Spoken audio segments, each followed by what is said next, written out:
So good afternoon. Usually I film in the morning, and this is afternoon. It's nice weather. It's the 13th of December, so I think I got a few more videos to go for this year, like a Christmas video and a Happy New Year thing.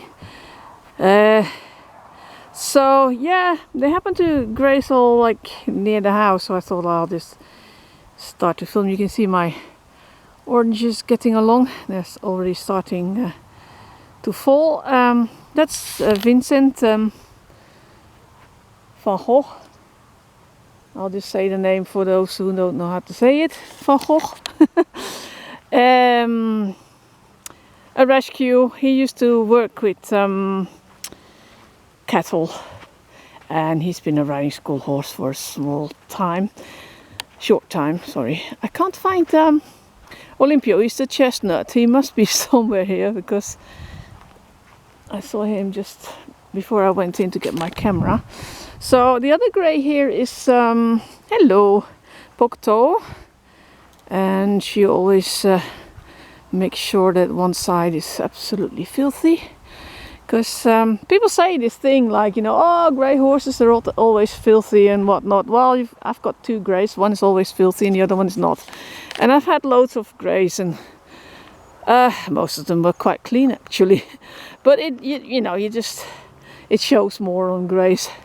So yeah, Pocto, and despite the name ending on an O, it's a mare, a female. And Pocto just means clip clop or cataklop, the sound that horses make when they gallop, or canter rather. In gallop they would have 4 beats. Right, and that's her best mate Honey. And Honey came here because her owner was sickly. She couldn't take care of her anymore, and yeah, it's taken a bad turn, so she will definitely not take her back ever. And I just got the paperwork to get her on my name, so she will be legally mine. Yeah, Honey? And she's got a lovely thick winter coat, although not as thick as it can get with these ponies. Because usually they get like, you know, like almost like a bear fur. And but you know, temperatures are not that bad. I think today it's about 20 degrees, which I can see Olympio, he's quite far away. 20 degrees, I don't know how much it is in Fahrenheit, probably something about 70. I'll put it in the description box, but it's nice. I can show you me so you can get an idea how warm it is. So yeah, that's Gandhi. And from the group I have now, he's been the longest with me. He's been with me since he was a foal, 8 months old. He came from Spain as a 3 months old foal. He was pulled away from his mum really bad, and he's been starved. So because of the starvation, he's mentally behind. He learns really slowly, and oh, got a knot in his mane, and he I don't know if I can. Yeah, I can with one hand. He pulls the wrong conclusions of things, and that makes it even harder. If he's been through something that didn't go well, then he will link that to something that he happened to see or feel or smell at the same moment, which was totally not related, but he'll make it related, if you know what I mean. And then he had at the longest time he wouldn't yeah, I had these 3. He wouldn't go near the drinking trough, or very cautiously sideways and whatnot. And in the end I found out what the problem was. The sand under it had gone, so there was a little bit of dark open space under it, and yeah, that was of course very suspicious. You know, animals can get out of there and attack him, and that actually is just a very primitive way of thinking, which is, you know, survival mode, which is okay. But yeah, that's maybe a better way to say it. He's got a very primitive thinking mode. He's very instinctive and not so much, yeah, domesticated horse. Right, so I don't ride him. I had some accidents happening just putting the saddle on, and it just made me cautious, and I think, like, you know, it's just not worth it if it upsets him so much, and if the result is that he's going through a gate or falling over the gate because he tries to jump it and things like that. It's just not worth the risks, you know. So Olympio, I'm sure you can't see him, but he's sort of there. I'll walk to him, and I cut the piece in between out of it. That's the easier way to edit it than merge videos. Olympio's I thought moving up to the other horses, so I stopped. But he's not in a hurry. You can see them when it's clear like this. They can graze quite far apart because they can hear each other and see each other and smell each other. And when the weather is bad, or when it's dark or cloudy or windy, they can't so much hear or see or smell each other, and they'll be grazing really close together. It's just a nice little fun fact. Hello, Olympio. So this Olympio is my oldest horse. He's 30 this year, and yeah, he always falls back a bit in the winter, and I also stopped riding him so he doesn't get any physical work done anymore, and so his muscles just go down as well, and that also makes a horse seem in worse shape than they actually are. In the wild, horses will look sort of like this. Anyway, he's a French trotter. Hello, Olympio. His eyesight is going. This age thing. And yeah, while I've got my camera on him, and you can enjoy him grazing, I want to give a second tip in my series what to do if you got a new horse or a new rescue, and it's about feeding. And the most important thing is not to think like, oh God, I have to spoil them with food, because that might kill them. So if you get a horse that's thin, or even just any new horse, the first day at least, just give them hay. That will digest very slowly, and it will move the guts enough, and if there's sand in it, will probably move it along as well. And it's just the safest way, even on transport. If you have to transport your horse yourself, put hay in the nets and don't give them feeds. Hay is the best thing and the safest thing to have a horse not colic. Right, so that was the first day. And then if you have a new horse, it's best if you have a little bit of the food that of the old owner, what he's used to be, or ask them what he's used to eat, and mix that with what you have. And first, like, you know, the biggest part of their old food and a little bit of your new food, and just gradually make it more of your own food and less of the new their old food, and so you can get them used to that. And if it's not a big difference, I mean, if the horse is used to eating oats, then you can just give them oats. With rescues, when they come skinny, or any new horse if they come skinny, try not to overfeed them as well with feeds like oats or grains or mixtures or whatnot. I use actually a mixture that is all puffed up, which is easier to digest, but I'm a big fan of mixtures anyway, with flakes of oats and oh, that's a bit weird with the shade, but anyway, with flakes of oats and corn and pellets of grass and all that, and it's got molasses usually and whatnot. But try to give them little feeds, like 1 or 2 kilo feeds, a few times a day, rather than you know, 1 or 2 times a day, like a bucket full of food. If you have to give them, like, you have to actually, sorry, I'm interrupting myself here.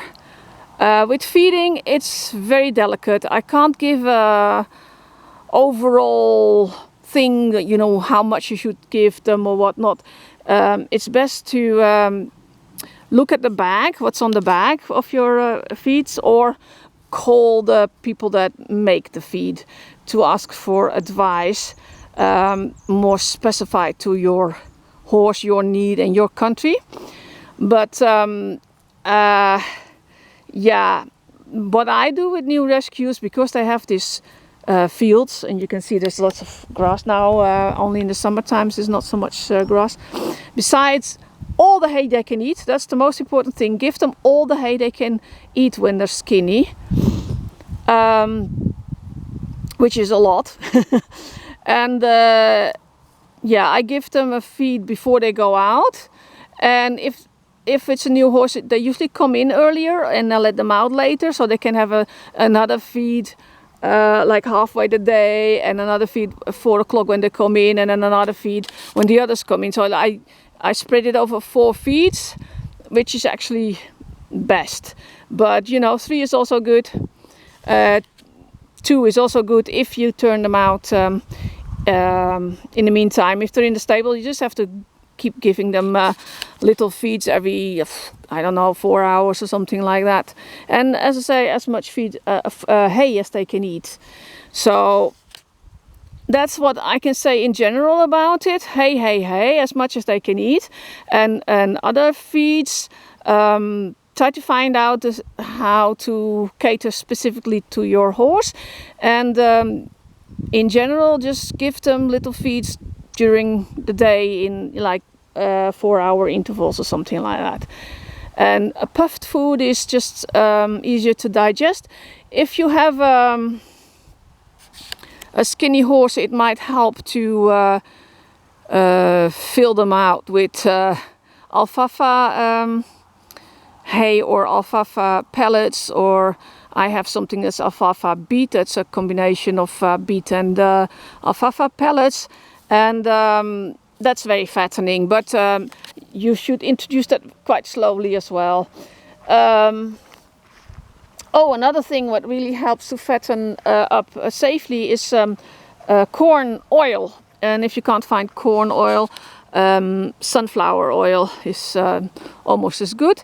And yeah, that will help to fatten up a horse. And you can start with like a few spoonfuls in a feed, and they can actually have a cup full of depending on how much they eat. I mean, the food shouldn't swim in it, but yeah, they can handle quite a bit of oil in it, and that will help the guts in general. Vinegar can also help.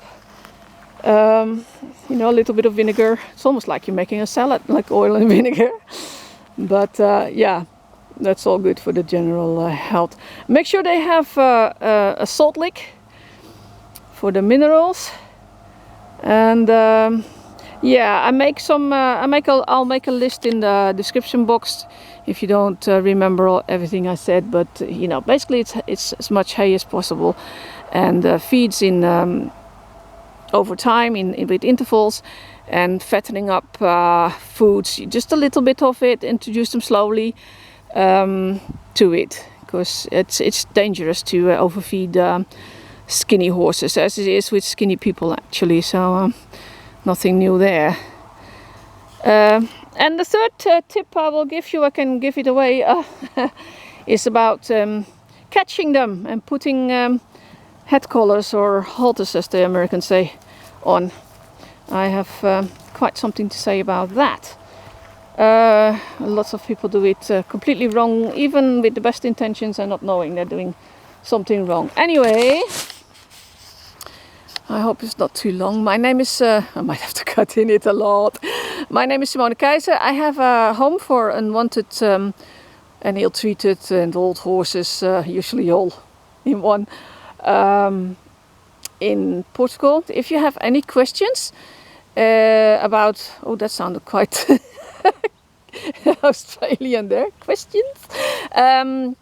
About rescue horses or feeding, but with a specific horse in mind, I can probably help you. Or behavior problems, or I've had horses for God knows 50 years almost, and I have a lot of experience with very difficult horses, a wild variety of horses, and so I might be able to help with specific problems you might encounter if you have a new horse or a rescue. And so I'll leave it at this. It's not a Merry Christmas yet. I might film just before Christmas. And I'd like to thank the owner of Honey, who sent me a lovely Christmas package with British goodies, food that I can't get here. So, and I've been longing for it because I worked as a teen in England over Christmas actually, and I got to know things that were like typical Christmas goodies, and also other typical British things. And I've been, I can't say missing them, but I would love to eat them again. And then now after all that time, I got scones and Branston pickles and a good cheddar cheese and Stilton and all that kind of typical British stuff. Right, I'll leave it at this. It's getting way too long. I hope you will like it and share it if you think it's worth sharing, and comment, please. So it will get my videos, it will keep them in the algorithms of people, because they tend to disappear because my channel is not that big yet. I hope to grow the channel and profit a little bit of it, and I know it's hard because it's quite boring, but I'll try to change it up a little. I try to learn from other YouTubers. I'm new to all of this. I'm old, so bear with me. But I hope you will look at videos I've made before, and we'll look at the next that's coming up, probably the 23rd or the 24th or something like that. So that's next week, probably. Yeah, somewhere next week. Right, and I'll see you then, I hope. Bye.